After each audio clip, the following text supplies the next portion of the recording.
Assalamualaikum warahmatullahi wabarakatuh. Alhamdulillah. Wassalatu wassalamu ala rasulillah, amma ba'du.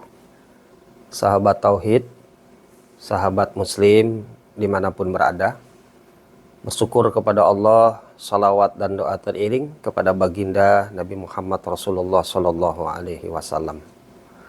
Mudah-mudahan Allah selalu melindungi kita dan memberikan petunjuk serta pertolongan dalam urusan ketaatan dan beribadah kepadanya sampai husnul khatimah.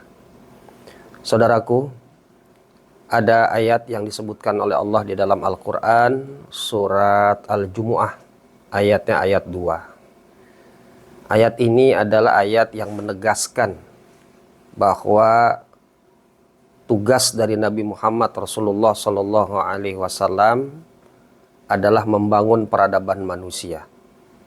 Dengan kata lain, Rasulullah ditugaskan oleh Allah Ta'ala membangun kualitas manusia yang lebih agung, lebih bermartabat, dan berdaulah.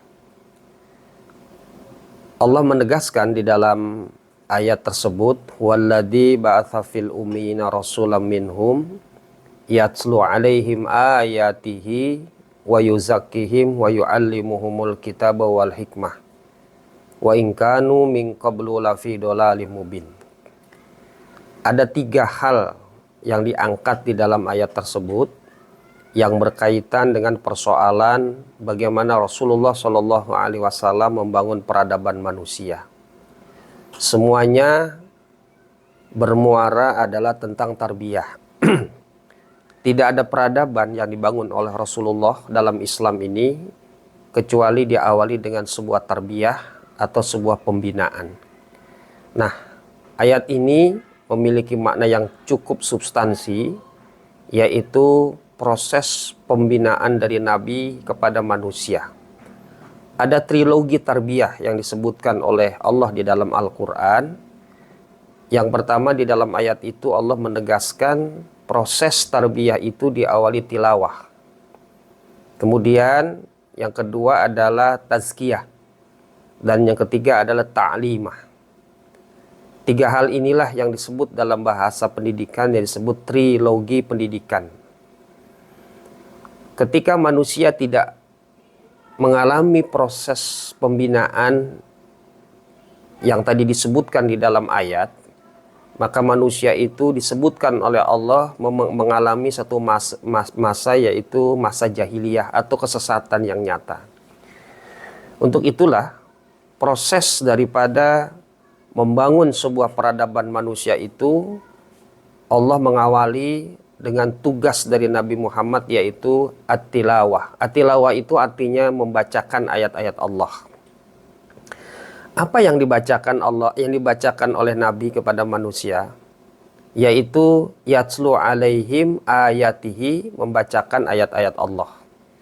Ayat-ayat apa? Yaitu ayat-ayat tentang tujuan hidup manusia, dari mana manusia itu diciptakan, kemudian apa tugas dan juga fungsi manusia diciptakan, serta sifat-sifat manusia yang disebutkan oleh Allah itu seperti apa dan bagaimana. Ketika manusia mengenal jati dirinya sebagai manusia yang hakiki, maka dia akan mengalami proses nilai-nilai kebaikan dan juga nilai-nilai keindahan dalam pribadinya. Maka Allah menjelaskan di dalam ayat tersebut, manusia itu terbagi menjadi 2 secara nilai.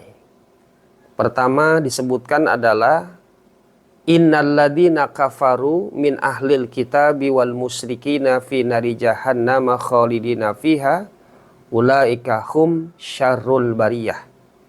Satu lagi Allah menegaskan innalladzina amanu wa amilus solihati ulaika hum khairul bariyah. Jadi Allah menggolongkan jenis manusia itu berdasarkan nilai. Nilai keyakinan itu ada 2. Ada yang dikategorikan syarrul bariyah, ada yang dikategorikan khairul bariyah. Siapakah manusia yang seburuk-buruknya itu? Mereka yang hidupnya tidak mengenal Tuhannya, tidak mengenal tujuan hidupnya, tidak mengenal hakikat siapa dirinya.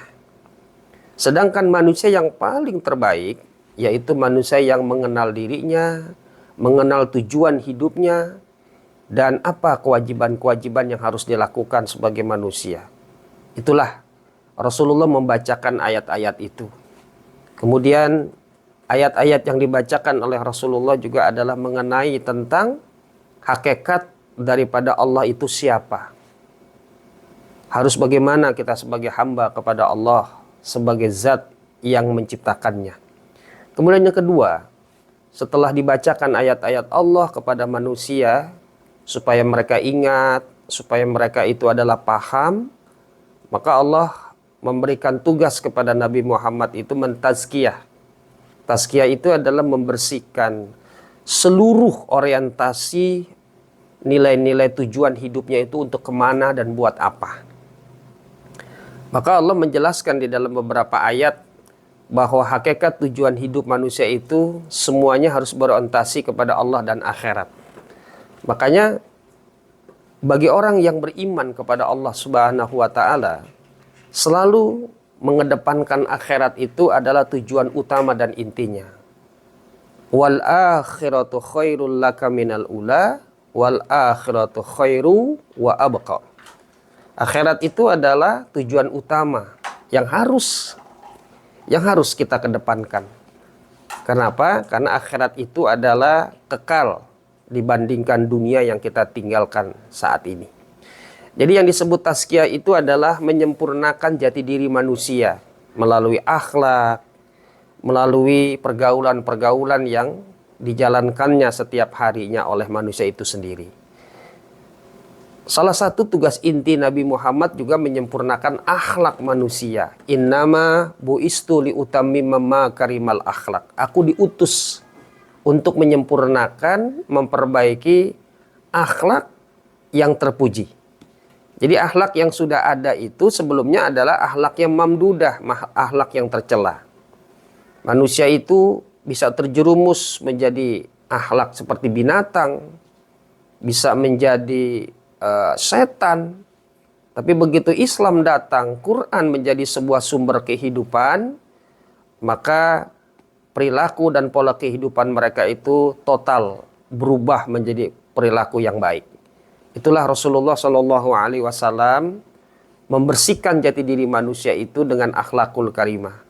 Jadi substansi makna tazkiyah wa yuzakkihim itu adalah membersihkan jati diri manusia dari sifat-sifat yang tercela. Dari syahwat-syahwat yang amarah, syahwat-syahwat yang buruk, itu menjadi nafsul mutmainah. Kemudian yang ketiga, Rasulullah punya peran dan punya tugas itu adalah wa yu'allimuhumul kitaba wal hikmah. Memberikan pengajaran, memberikan taklim, pengilmuan, kemudian juga memberikan sebuah pemahaman terhadap masalah Alkitab yaitu Al-Quran, dan juga pemahaman-pemahaman dalam kebijakan menerapkan Al-Quran. Kata taklim disebutkan oleh Allah itu memiliki makna yang berdiri sendiri. Artinya proses taklim itu terbagi menjadi dua. Ta'limul kitab wa ta'limul hikmah. Ta'limul kitab berdiri sendiri, wa ta'limul hikmah juga berdiri sendiri. Apa makna dari dua makna yang disebutkan Allah di dalam Quran? Ta'limul kitab wa ta'limul hikmah. Nah, kata ulama, ta'limul kitab ini adalah memberikan pelajaran kepada manusia tentang cara berpikir berbasis wahyu.